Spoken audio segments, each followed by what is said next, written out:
Would and should the U.S. actually commit U.S. troops to defend Taiwan if China were to move? I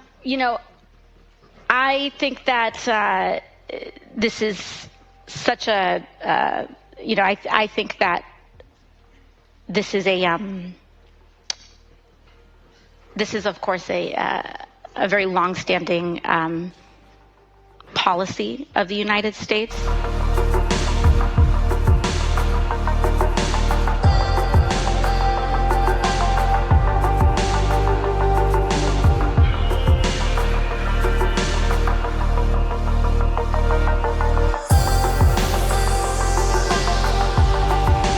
I think what we are hoping for is that we want to make sure that we never get to that point, and we want to make sure that we are moving in all of our economic research and our global positions to avoid any such confrontation and for that question to even arise.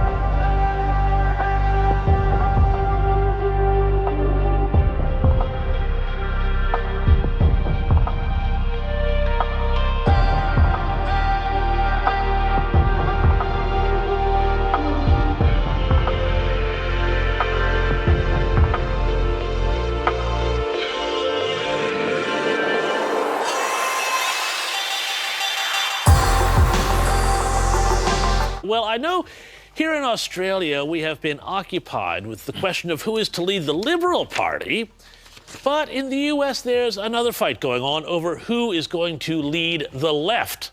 And our old friend Alexandria Ocasio-Cortez has just made a massive bid for the title. But before we get to that, let's have a little fun, shall we? Check this out. Donald Trump gave a speech yesterday at the legendary Fort Bragg, and I tell you what, the funniest president in American history has still got it.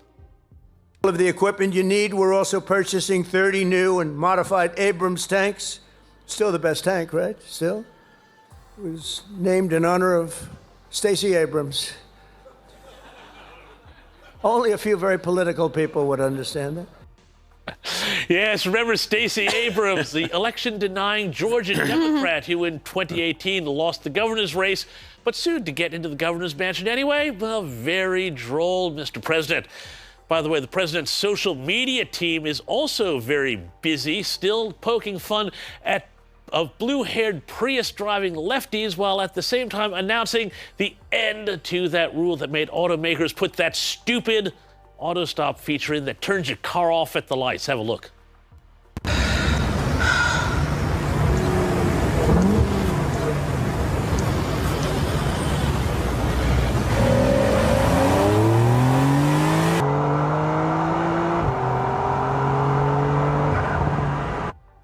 Yes, who cares about Gaza? I reckon Trump should win the Nobel Prize just for this move alone. And gosh, that auto stop thing is really annoying.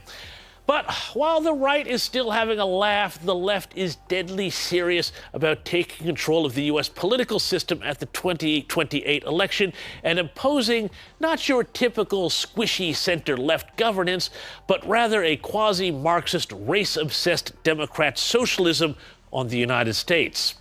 And making her move to make this happen is none other than, yes, that's right, Alexandria Ocasio-Cortez, member of that congressional faction known as the Squad. Oh, and by the way, speaking of the Squad, I just want to wish a very happy Valentine's Day to Squad member Ilhan Omar and her brother. I hope you guys had a really special day.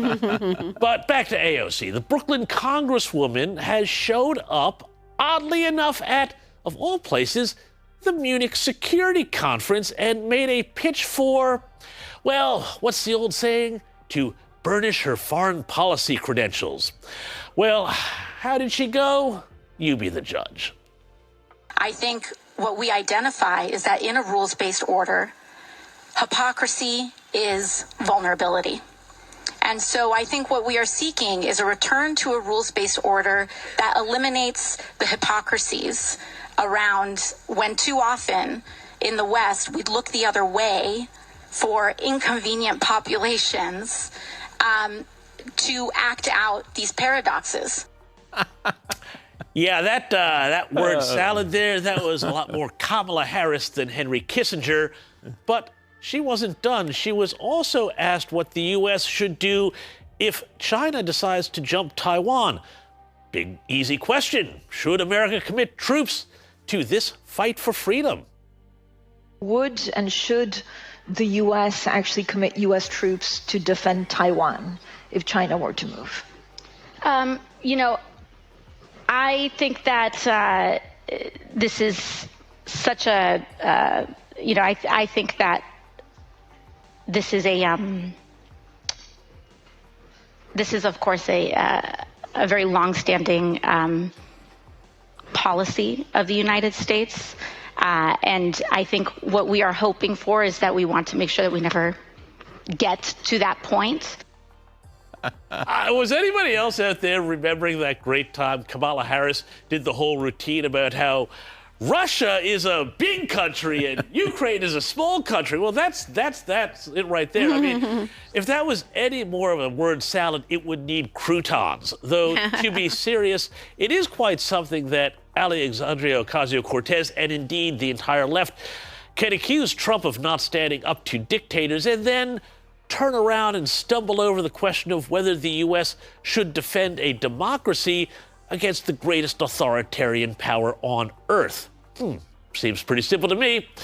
AOC, well, she also talked up the idea of a billionaire's tax. But as we all know from history, these sorts of things tend to very quickly become taxes on millionaires and then on the savings of everyone who doesn't want to be dependent on the government. So when you run for president, are you going to impose a wealth tax or a billionaire's tax? I don't think that I don't think that anyone, and that we don't have to wait for any one president to impose a wealth tax. I think that it needs to be done expeditiously. And note that she did not bat away that question about whether or not she'd be running for president. And all this matters because in a not terribly crowded field, AOC is indeed on many insiders' shortlists for a presidential or vice presidential bid. Now, here's the good news in all this, and this is where the truth bomb comes in. Her faction, this hard left faction, well, they may be ruining places like New York City under socialist mayor Zoran Mandani, but normal Americans are looking at what they have on offer and increasingly saying, no thanks. If the ideology of the Democratic Party is shifting or changing, how are people feeling about it? Okay, so we're talking about the Democratic base, right? But what about all Americans, right? How about all voters? Voters who say the Democrats are now too liberal. Look at this percentage. It was 42% in 96, 48% in 2013, now 58% in 2025 of all voters say that the Democratic Party is too liberal. So the left is talking to themselves, not to the general public. How good, right? And that is going to explode in the Democrats' faces if they keep going down this road in 2028. Personally, I say bring it on. I mean, is it too early for me to get an AOC 2028 for President's bumper sticker for the Mustang? I won't have that little auto stop thing to deal with, will I?